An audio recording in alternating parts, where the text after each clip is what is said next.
खबरों की शुरुआत करेंगे। दिल्ली से इस वक्त की बड़ी खबर आ रही है। ओल्ड पेंशन स्कीम का सरकार ने एक तोड़ निकाला है।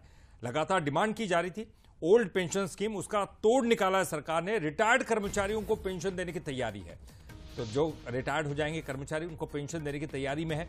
आखिरी सैलरी की 50% राशि देने की तैयारी। एक बड़ी खबर ओल्ड पेंशन स्कीम का सरकार ने तोड़ निकाल लिया है। 23 तारीख को आने वाले बजट में सरकार इस बात की घोषणा कर सकती है। सोमनाथन समिति की रिपोर्ट के बाद सरकार ने आखिरकार यह बड़ा रास्ता निकाला है। कांग्रेस लगातार डिमांड करती रही है, लेकिन अब सरकार के पास भी इसका तोड़ होगा। ओल्ड पेंशन स्कीम वो लागू करने नहीं जा रही, लेकिन उसका एक तोड़ निकाला है। आखिरी सैलरी की 50% राशि देने की तैयारी अब सरकार कर रही है। तो देखिए, इस वक्त की आपको बड़ी खबर बता रहे हैं, जहां 23 तारीख को आने वाले बजट में सरकार इसकी घोषणा भी करने वाली है।